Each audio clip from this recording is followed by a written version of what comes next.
Even though मैं अपना ज़्यादातर समय अपने साथ ही बिताना प्रेफ़र करती हूँ, लेकिन उसके बावजूद भी मेरी लाइफ़ ऐसी रही है कि मैं हज़ारों लोगों से मिली हूँ, अलग-अलग परिवेश में, अलग-अलग बैकग्राउंड से आए हुए लोगों से मिली हूँ।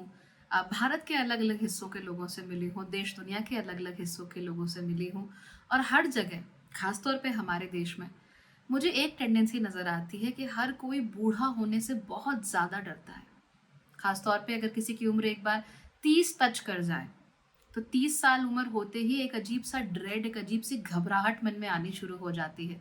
और जैसे ही हम 40 टच कर लेते हैं, तो भाई 40 टच करते ही ऐसा लगता है कि बुढ़ापा बस हमारे सर पर आकर बैठ गया और अब ज़िंदगी में कुछ नहीं हो सकता। वो अच्छी बात है कि हम अपने जवानी को, अपनी यूथ को इतना फ़ोकस करते हैं, वहाँ पर इतना ध्यान देते हैं, लेकिन हर अच्छी चीज़ की तरह इस जवानी ने भी कभी ना कभी तो बीत ही जाना है। You will never be 20 forever. तो फिर इतना परेशान क्यों होना? हमारी ज़िंदगी का जो 40वां दशक होता है, वो हमारी ज़िंदगी के सबसे इम्पोर्टेंट दशकों में से, सबसे इम्पोर्टेंट वर्षों में से होता है और 40 के बाद की जो ज़िंदगी होती है, वो हमारे लिए कहीं ज़्यादा फुलफिलिंग, कहीं ज़्यादा बेहतर होती है 40 के पहले की ज़िंदगी के मुकाबले। ऐसा कैसे हो सकता है? चलिए जानते हैं आज के वीडियो में।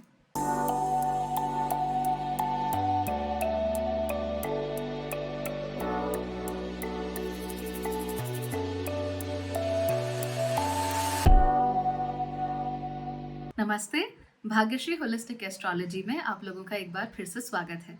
यहाँ पर हम बात करते हैं पॉजिटिव, इंस्पायरिंग और होलिस्टिक एस्ट्रोलॉजी की, यानी कि एक ऐसा ज्योतिष जो कि आपके पॉजिटिव पॉइंट्स को मैक्सिमाइज कर सकता है और आपके नेगेटिव पॉइंट्स को मिनिमाइज करने में आपकी मदद भी कर सकता है। आज के वीडियो में हम ये जानने वाले हैं कि 40 की उम्र के बाद का हमारा जीवन इतना खूबसूरत कैसे होता है और हम ही उसे समझ क्यों नहीं पाते, हम ही उस पर ध्यान क्यों नहीं दे पाते हैं।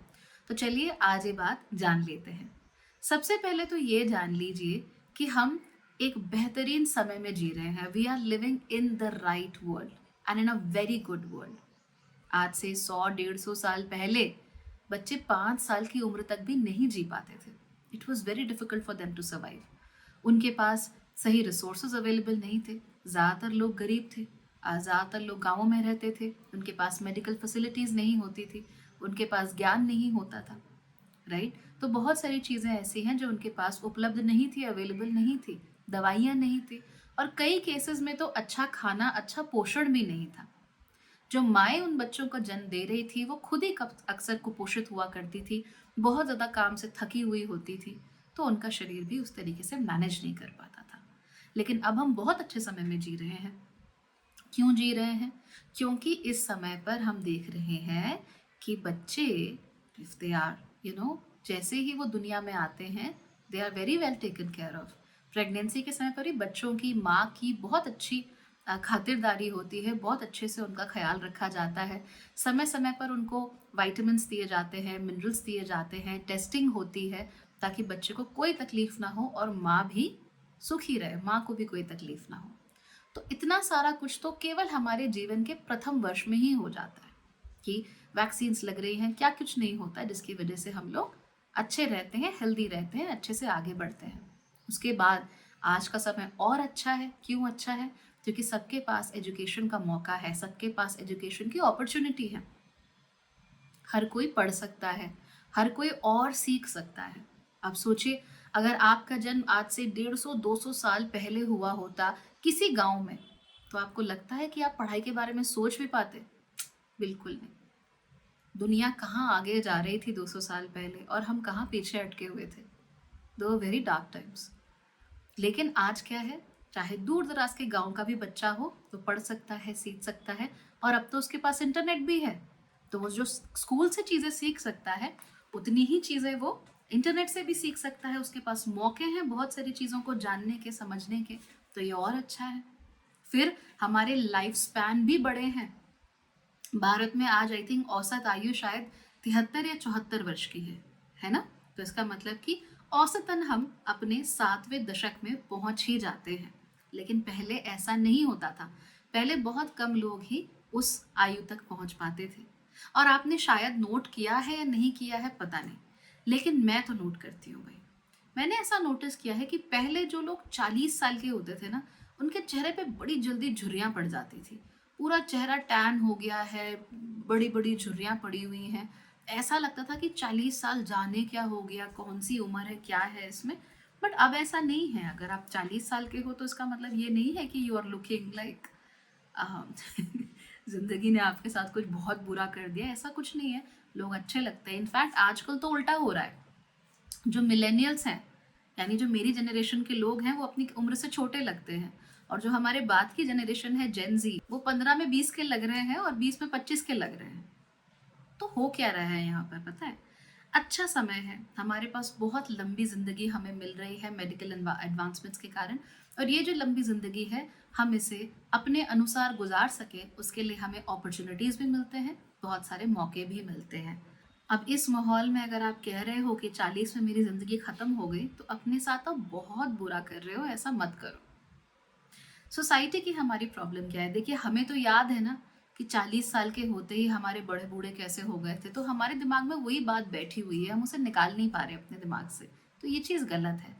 लेकिन इस बात का ध्यान दो कि हमारी सोसाइटी में, हम जिस समाज में रहते हैं, सारा का सारा फोकस ना हमारे 20s पर होता है, राइट? 20 साल की उम्र तक आप कॉलेज में जा रहे हो, पढ़ाई ख़त्म कर ली, फटाफट नौकरी कर लो, फटाफट शादी कर लो, फटाफट बच्चे हो गए। तो जो हमारी एवरेज सोच है, हमारी एवरेज थिंकिंग है, वो क्या कहती है कि 30 साल की उम्र तक तो आपके बच्चों ने स्कूल जाना शुरू कर दिया है और अब आप उस गृह गृहस्थी के जो फेर है उसमें आप फंस चुके हो। तो इसके बाद क्या बचा? इसके बाद क्या करना है? अब तो बच्चों को पढ़ाना है, लिखाना है, स्कूल कॉलेज भेजना है एंड ऑल दैट। तो ये जो थिंकिंग है, ये डिफीटिस्ट थिंकिंग है। आप पहले ही हार मान चुके हो, आप पहले ही गिव अप कर चुके हो। बहुत सारे लोगों से मैं मिलती हूँ, 40 साल की उम्र है नहीं, 42 साल की उम्र है नहीं, क्या कहते हैं पता है? कहते हैं अब तो जो भी करेंगे बच्चे ही करेंगे, हमने क्या करना है। And I get really furious. आपकी उम्र 42 से 43 साल है। औसतन आपकी जो एज है, एवरेज एज है, वो 73 वर्ष के करीब है। आपकी ज़िंदगी में अभी 30 साल है और जीने के लिए, यानी जितना वक्त आपने पृथ्वी पर बिताया है, राइट, उससे थोड़ा ही कम वक्त आपके पास अभी भी अवेलेबल है। 60% अगर आपका जा चुका है तो 40% अभी भी अवेलेबल है। और आपने 60% पर आते आते हाथ छोड़ दिए और कहा कि भैया जो भी करेंगे बच्चे ही करेंगे, हम क्या कर सकते हैं। तो ये तो खतरनाक सोच है, तो परेशान कर देने वाली सोच है। क्यों?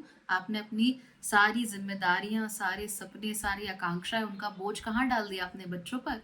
खुद आप फारिग हो गए उस चीज़ से, और उसके बाद अब बच्चे करेंगे जो कुछ करेंगे। मैंने बहुत सारे फैमिलीज में ऐसा देखा है, पेरेंट्स होते हैं, खासतौर पे पिता, वो पहले तो अपने बेटे को बड़ा प्रेशराइज करते हैं, बड़ा उसको कहते हैं कि नहीं तू करेगा, ऐसा करेगा, मेरा घर है ये वो। जैसे ही बेटे ने पैसे कमाना शुरू कर दिया, वैसे ही हाथ जोड़ के पीछे हो जाते हैं। ये भी खतरनाक है, because now they believe in their mind कि हाँ बेटा पैसे कमाने लगा है तो अब ये हेड ऑफ द फैमिली है। बट ये भी नहीं होता।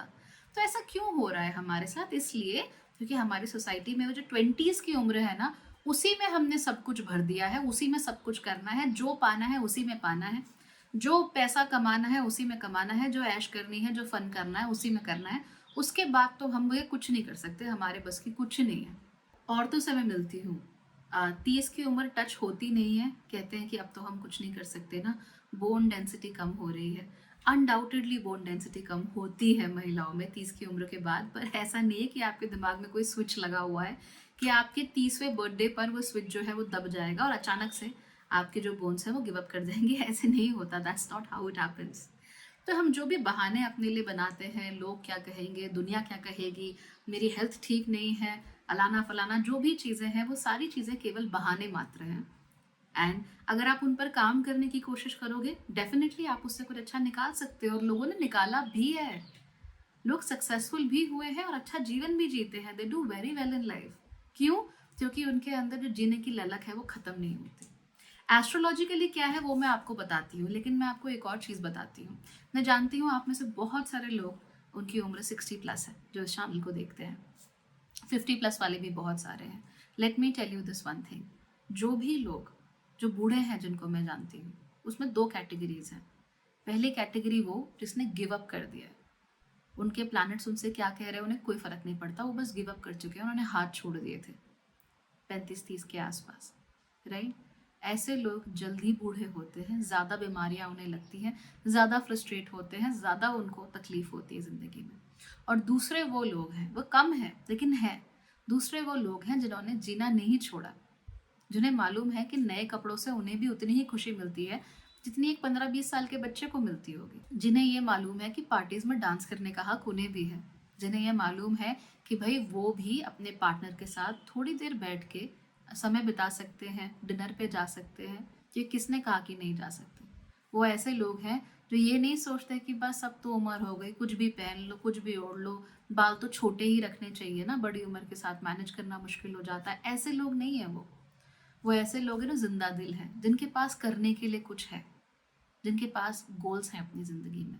और हर किसी का गोल ये नहीं है, ट्रस्ट मी, कि मुझे बिजनेस खड़ा करना है या मुझे टॉप का सीईओ बनना है या मुझे एलॉन मस्क के साथ कोई कंपटीशन करना है। ऐसे लोग नहीं है, बस कोई गोल है ज़िंदगी में।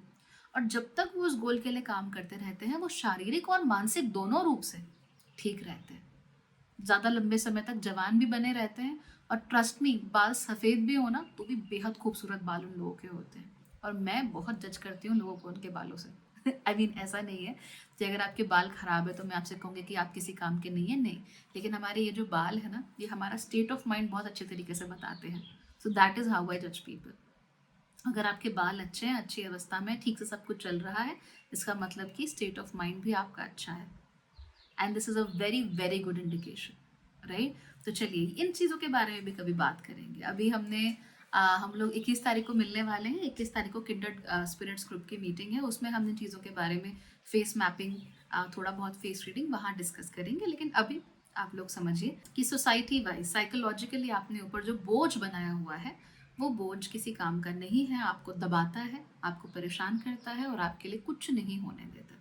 अब जानते हैं एस्ट्रोलॉजिकली मैं ऐसा क्यों कह रही हूँ कि 40 के बाद की जो उम्र होती है वो बेहतर उम्र होती है।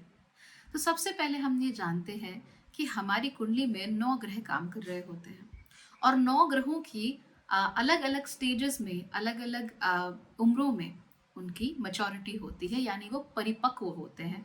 बिल्कुल सामान्य भाषाओं में कहूँ तो कहते हैं कि वो ग्रह पक गया है, कच्चा नहीं रहा। यानी कि उसके जो फल हैं वो अब इश्यूज और चैलेंजेस के कारण कमाएंगे और क्या कहते हैं, उनके लेसन्स के थ्रू जो है वो ज़्यादा आएंगे, राइट। तो यहाँ पर सबसे पहले आ जाते हैं गुरु। गुरु क्यों ज़रूरी होते हैं? क्योंकि गुरु से ही हमारे जीवन में शुभता आती है। 16 साल की उम्र के आसपास गुरु मच्योर हो जाते हैं या परिपक्व हो जाते हैं और परिपक्वता के साथ हमें रिजल्ट्स देना शुरू कर देते हैं। इससे पहले हम पूरे तरीके से अपने पेरेंट्स पर डिपेंडेंट होते हैं। लेकिन 14 से 16 वर्ष की उम्र के आसपास हम लोग अपने लिए एक प्रॉपर आइडेंटिटी क्रिएट करना शुरू कर देते हैं।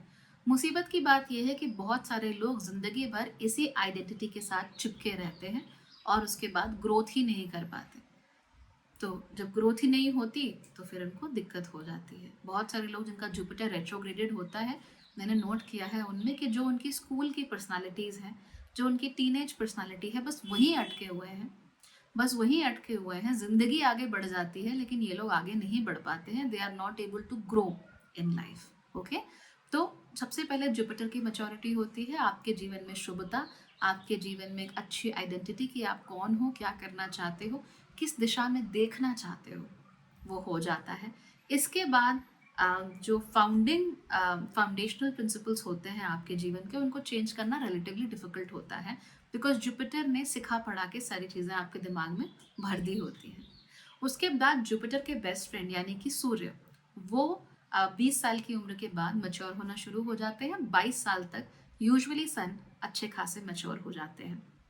तो यहाँ पर सीखें जो हमारी हैं, जो हमने सीखा पढ़ा है, वो 16 साल तक पूरे तरीके से हमारी फाउंडेशन बना चुका होता है और उस फाउंडेशन के आधार पर 22 साल की उम्र तक हम लोग अपनी पूरी आइडेंटिटी बना लेते हैं, दैट दिस इज अस, यही है जो हम हैं, इसके अलावा नहीं है।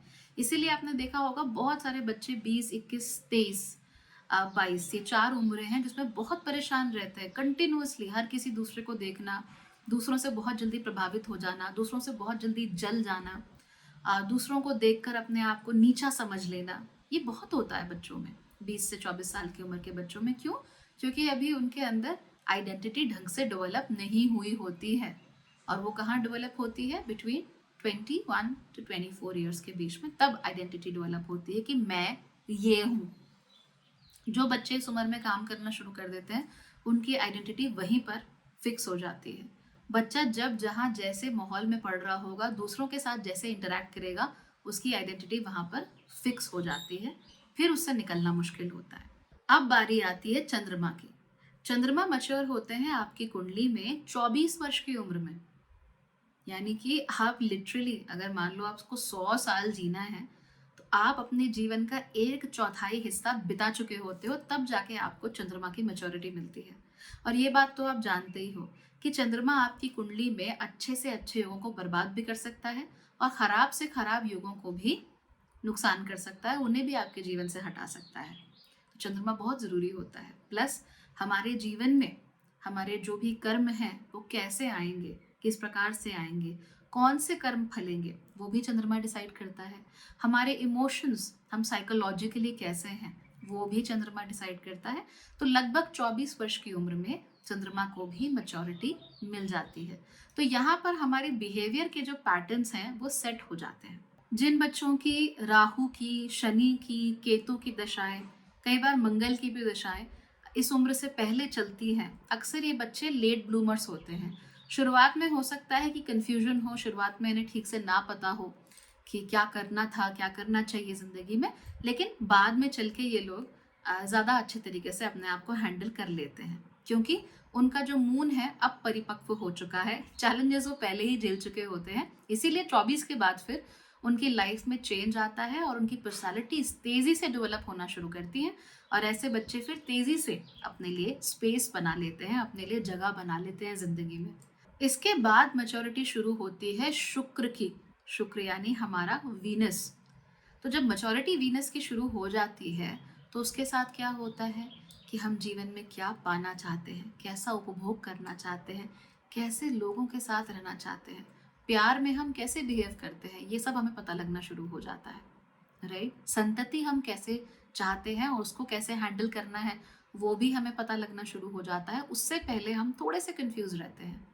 बहुत सारे लोग जिनकी वीनस में खराबी होती है, इश्यूज होते हैं या प्रॉब्लम्स होती हैं कोई भी, उनको मैं हमेशा ये कहती हूँ कि कभी भी 25 साल की उम्र से पहले आप शादी मत कीजिए, क्योंकि जब वो करते हैं तो शादी के जो शुरुआती साल होते हैं उनके लिए दुखदायी, कष्टकारी हो जाते हैं and they create a lot of issues. आज से लगभग 3 साल पहले की बात है।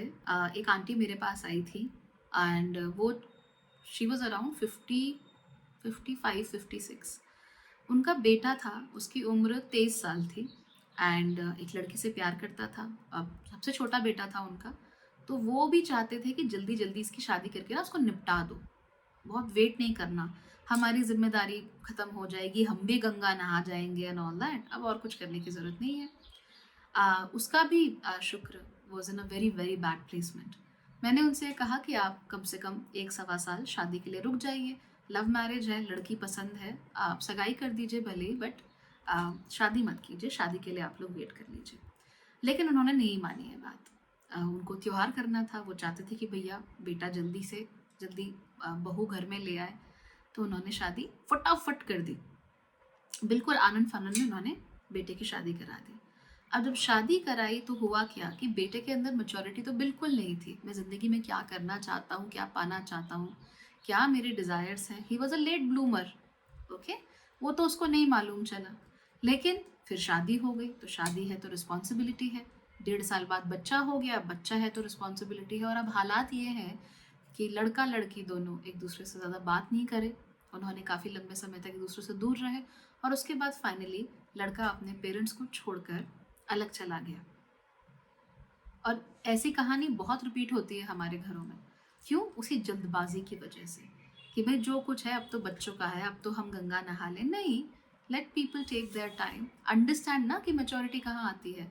तो वीनस की ये मैच्योरिटी 25 से 27 साल की उम्र में आती है।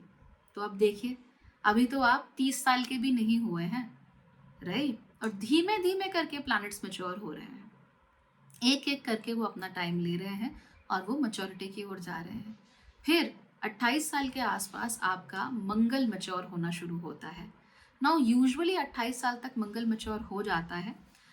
इसीलिए जो लोग जिन्हें मांगलिक दोष होता है, आपने देखा होगा, हमेशा उन्हें कहते हैं कि थोड़ा लेट मैरिज करो, थोड़ा देर से शादी करो।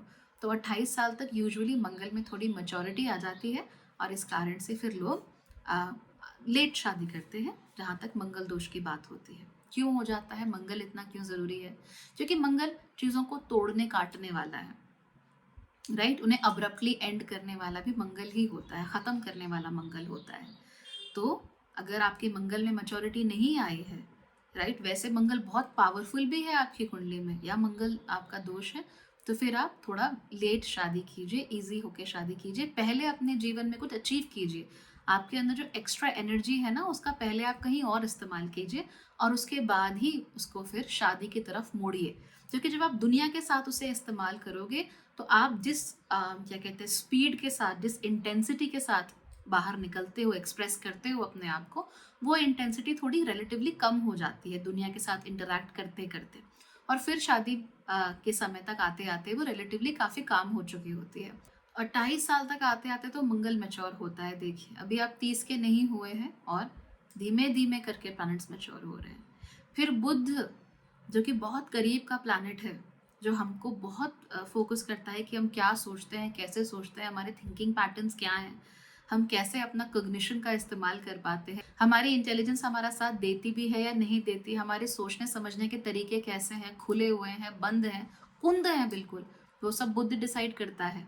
हम कैसे बोलते हैं, कैसे एक्सप्रेस करते हैं, बुद्ध डिसाइड करता है। और बुद्ध को मैच्योरिटी 32 से 33 वर्ष के बीच में मिलती है।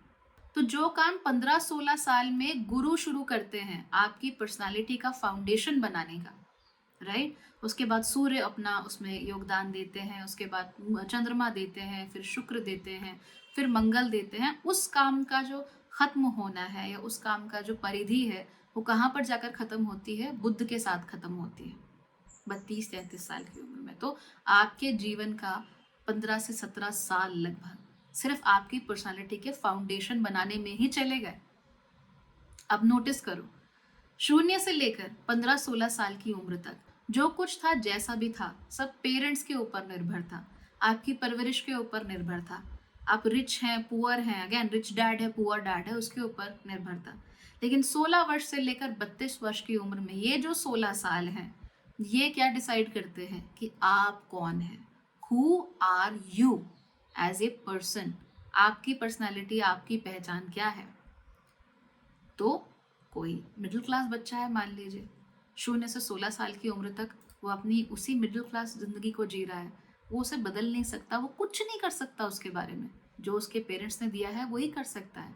16 के बाद धीमे धीमे करके मैच्योरिटी आती है, धीमे धीमे करके समझ आती है, धीमे धीमे करके वो अपने हिसाब से जीवन जीना शुरू करता है, धीमे धीमे करके उसके साइकोलॉजिकल पैटर्न्स बनते हैं, धीमे धीमे करके उसके कर्म बाहर फूटने शुरू होते हैं, और फिर वो जो भी करता है अपने कर्मों के हिसाब से करता है। तो फिर बच्चा मान लीजिए बिल्कुल मिडिल क्लास, बिल्कुल क्या कहते हैं पुअर घर में भी अगर वो पैदा हुआ हो तो भी वो आगे बढ़ जाता है। और कई बार बच्चे ऐसे होते हैं, बहुत अमीर घरानों के होते हैं, फिर भी पीछे रह जाते हैं, कुछ नहीं कर पाते, because your personality develops between 16 and 32। Okay, अब बात करते हैं कि 32 के बाद क्या होता है। 32 के बाद आपके जीवन के जो 3 ग्रह हैं, जो आपके जीवन में जेन्युइन बड़े लॉन्ग टर्म चैलेंजेस लेकर आते हैं, वो मैच्योर होते हैं। तो 36 साल की उम्र में जाकर आपका शनि मैच्योर होता है। शनि की तकलीफें, शनि की प्रॉब्लम्स जो है वो आपको 36 साल में जाकर मैच्योर होती हैं, और अभी तक आप कम से कम 1 साढ़े और 1 सैटर्न रिटर्न देख चुके होते हो। ठीक है, तो ये आपको देखने को मिलेगा। दूसरी बात क्या होती है कि 36 साल की उम्र आते आते, क्योंकि आपकी पर्सनालिटीज़ एकदम सेट हो चुकी हैं, फाउंडेशंस आपकी एकदम सेट हो चुकी हैं, अब इन्हें बदला नहीं जाएगा, यानी वो रिजिड हो जाती हैं, वो एक जगह फाउंडेशन बन जाती है, now it can not be moved. तो इसीलिए यहाँ पर आकर शनि अपना काम करना शुरू करते हैं। शनि कहते हैं कि ठीक है, मैंने देखा कि तुमने क्या कर्म किए, मैंने देखा कि तुम्हें परिवार से क्या मिला था, और ये भी देखा कि तुमने क्या किया। सो अब जाकर शनि आपके लिए फलीभूत होना शुरू होते हैं, मैच्योर होते हैं। बहुत सारे जो बुरे इफेक्ट्स होते हैं शनि के, अगर आपने ढंग से काम किया है 16 से 32 के बीच में, अगर आपके कर्म आपने अच्छे रखे, अगर आपने खुद को ठीक से समझा, राइट, क्योंकि ज्योतिष क्यों होता है? अपने कर्मों को समझने के लिए ना, कि पिछले जन्म के कर्म इस जन्म में कैसे फलीभूत हो रहे हैं। खाली ये थोड़ा ना पता करने के लिए होता है कि मेरी शादी की डेट कौन सी है। ज्योतिष इज अ ह्यूज थिंग। वो आपके कर्मों का लेखा जोखा है, इस जन्म के नहीं कई जन्मों का, और उनमें से कौन सा फलीभूत होगा वो है ज्योतिष। और 36 साल की उम्र में क्या होता है पता है? ट्रेडिशनली ये माना जाता है कि आपका जो D9 यानी नवांश चार्ट है वो 36 साल की उम्र में एक्टिवेट होना शुरू हो जाता है। यानी कि आपकी जो एक्चुअल प्लानिटरी स्ट्रेंथ्स हैं वो 36 साल की उम्र में फलीभूत होनी शुरू हो जाती है शनि के द्वारा। Shani is the most important planet actually. Have I told you? नहीं पहले नहीं बताया ना मैंने। Will do something about it, कोई वेबिनार या कुछ करेंगे उसमें मैं बताऊंगी कि शनि सबसे महत्वपूर्ण क्यों होता है। लेकिन अभी 2 छाया ग्रह बचे हैं, वो भी बड़ा तंग करते हैं लोगों को, बहुत परेशान करते हैं। 42 साल पर राहु मैच्योर हो जाता है, 48 साल में केतु मैच्योर हो जाता है। तो अब देखिए 40 का दशक आपके जीवन में जब शुरू होता है तो सारे तारा ग्रह प्लस 2 लुमिनरी 7 ग्रह मैच्योर हो जाते हैं। तो यूं मान लीजिए कि जब आप 48-50 साल के होते हैं तब जाके तो पार्टी शुरू होती है। उनके बस में जो कुछ भी था वो आपके लिए कर चुके हैं आप। अब इसके बाद जो भी होगा वो रिपीटिशन होगा पैटर्न्स का, ठीक है। अब यहाँ पर क्या होता है, आप 40 साल के हैं, आपने अपनी जिंदगी क्या सोच ली, पढ़ाई की, शादी की, बच्चे की, हो गया, अब क्या? ऐसे नहीं होता। राहु केतु हमेशा देर से मैच्योर होते हैं क्योंकि राहु बताता है कि आप लोगों के जीवन का पर्पस क्या है। तो अब अपने जीवन के पर्पस के लिए आप लोग काम कीजिए। अच्छी बात है, परिवार, बच्चे संभाले, सब कुछ किया, अब पर्पस की तरफ काम करना शुरू कीजिए। ये राहु और केतु आपसे कह रहे होते हैं। जो आश्रम व्यवस्था है उसमें भी आप ये देखोगे, जैसे 25 साल की उम्र तक जब तक वीनस मैच्योर नहीं हो जाता, बी वेरी केयरफुल हियर। यहाँ सन मैच्योर हो चुका है, जुपिटर मैच्योर हो चुका है और मून मैच्योर हो चुका है, लेकिन 25 साल तक जब तक आपका वीनस नहीं मैच्योर होता तब तक आप ब्रह्मचर्य आश्रम में रहते हो। 25 साल में आने के बाद आप कहाँ जाते हो? गृहस्थ आश्रम में। गृहस्थ आश्रम में आके आपके बाकी के प्लैनेट्स मैच्योर होते हैं, मंगल मैच्योर होता है, आप अपने जो एनर्जी है उसे सही जगह लगाना सीखते हो। वीनस मैच्योर होता है, आप जीवन को किसी के साथ बांटना सीखते हो। एंड रिमेंबर, वीनस हमेशा मंगल से पहले मैच्योर होता है क्योंकि बांटना पहले है, right? You have to understand relationships first, you have to understand love first and then other things. उसके बाद जाके आपका बुद्ध मैच्योर होता है, तब अकल आती है, तब ध्यान आता है, तब आप किसी रूटीन में बंध पाते हो ढंग से। फिर वो होता है, फिर शनि मैच्योर होता है, राइट? फिर राहु, फिर केतु, और उसके बाद 50 साल की उम्र आते आते आपके सारे प्लैनेट्स मैच्योरिटी के स्टेज पर पहुंच चुके होते हैं, और तब जाकर आप वानप्रस्थ की ओर जाते हो, यानी आप वनों की ओर प्रस्थान करते हो। अपनी जिम्मेदारी जो है, पारिवारिक जिम्मेदारी आपने बेटे को सौंप के आप आगे निकल जाते हो। ये थी आश्रम व्यवस्था। फिर 75 के बाद कहीं संन्यास लेते हो, राइट?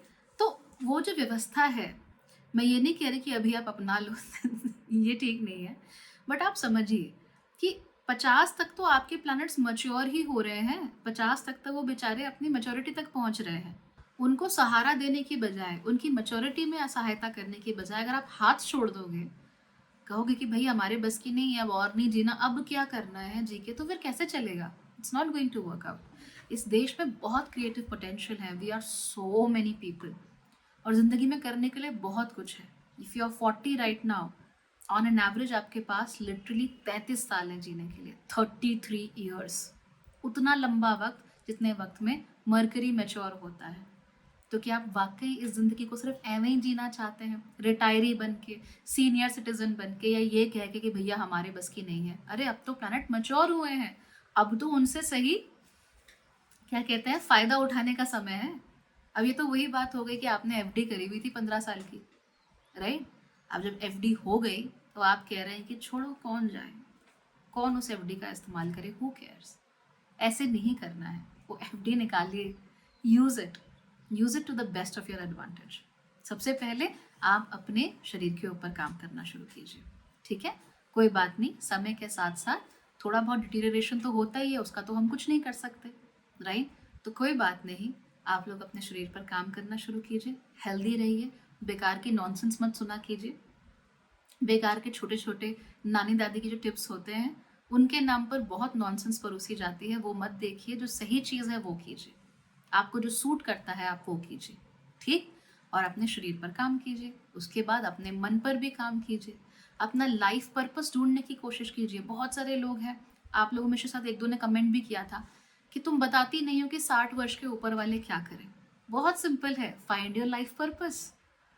गृहस्थी के आपने सारे अपने जो काम थे वो पूरे कर दिए, अब अपना जो जीवन का लाइफ पर्पस है वहां जाओ, जिसके लिए आप इस दुनिया में आए हो वहां जाओ, उसको फुलफिल करना आप लोग शुरू करो।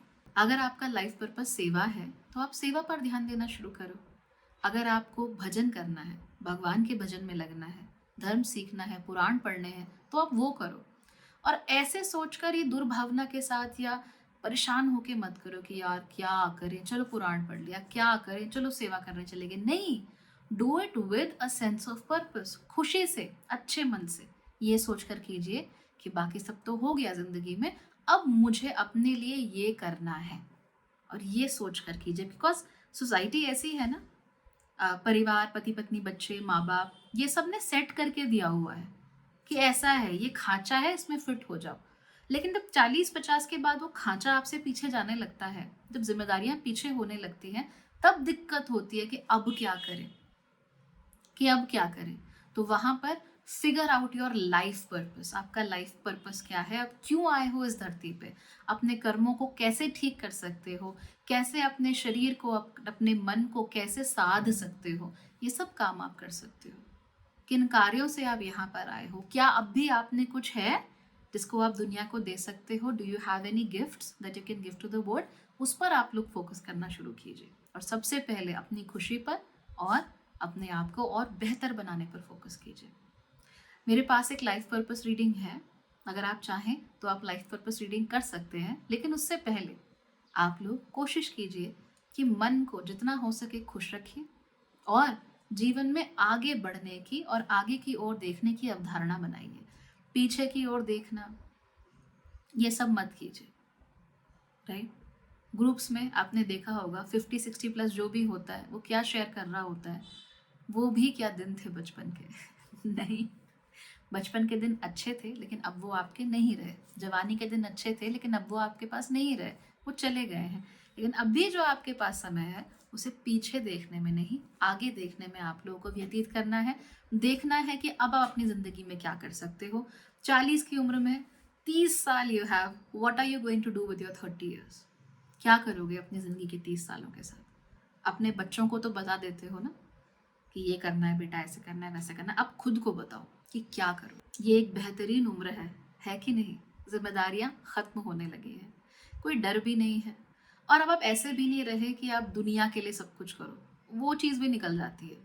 बचपन में ना हम बड़ा वैलिडेशन ढूंढते हैं, अपनी ट्राइब ढूंढते हैं, हम किसके साथ आइडेंटिफाई कर रहे हैं बड़ा ढूंढते हैं। 40 की उम्र के बाद ये सब नहीं होता। 40 के बाद we are very happy with who we are. मन में सेटिस्फैक्शन सा रहता है कि ये हम हैं, इतना हमें मालूम है, इसके आगे हम सीख सकते हैं। तो आपको लगता होगा कि लोग क्या कहेंगे, बहुत बड़ा रिस्क है, लेकिन असल में रिस्क बहुत कम है आप लोगों के लिए। किसी 20 साल के बच्चे के कंपैरिजन में तो कुछ भी नहीं है। तो मान लीजिए कि कोई 20 साल का बच्चा है और वो बिजनेस शुरू कर रहा है, और आप 40-42 साल के हैं, आप शुरू कर रहे हैं। पहली बात तो आपको जिंदगी का एक्सपीरियंस है, तो आपके पास वैसे ही एडवांटेज है। दूसरी बात, आपके पास खोने के लिए इतनी चीजें नहीं है, लेकिन उस बच्चे के पास खोने के लिए अपनी जिंदगी के सबसे प्रोडक्टिव साल है। सो उसका रिस्क बहुत ज़्यादा हाई है और आपका रिलेटिवली लो है। लेकिन इसका मतलब ये नहीं है कि आपकी इच्छा शक्ति भी लो है। जिसकी इच्छा शक्ति अच्छी होगी, जो अच्छा मेहनत करेगा, अच्छा काम करेगा, वो आगे बढ़ सकता है। तो अपने आप को रोकना टोकना बंद करो। 40 की उम्र को पत्थर मानना बंद करो। Don't do that. Be very happy. कपड़े नए नए किस्म के पहनो, कोई दिक्कत नहीं है। चटक कपड़े पहनो, जिम जाओ, जो करना है करो। नए नए रेस्टोरेंट्स जाना है, जाओ, रोको मत अपने आप को, और अपनी जिंदगी में उमंग को रहने। और उमंग तभी रहेगी जब आपके पास कोई पर्पस होगा, है ना। कोई चीज़ होगी, कोई गोल होगा जिसको आप देख रहे हो कि हाँ यहाँ पहुँचना है। और पर्पस तभी होगा जब आप अपनी ज़िंदगी से प्यार करते हो, और ज़िंदगी से आप तभी प्यार करोगे जब आप खुद से प्यार करते हो। तो सर्वप्रथम लव योर सेल्फ। अपने आप को ये करुणामयी दृष्टि से देखना छोड़ दो। बचपन गया, जवानी गई, लेकिन अभी भी बहुत कुछ है जो किसी 20, 22, 25, 30 साल के व्यक्ति के पास नहीं है। अगर आप अब भी इसका इस्तेमाल नहीं कर रहे हो, अब भी आप अपना फुलेस्ट नहीं जी रहे हो, तो फिर क्या जी रहे हो। Do well, live well, and make sure कि जो बेचारे ग्रह आपके लिए इतना लंबा समय लगाकर मैच्योर हुए हैं, कम से कम आप उसकी उधारी चुकता कर सको। Take care.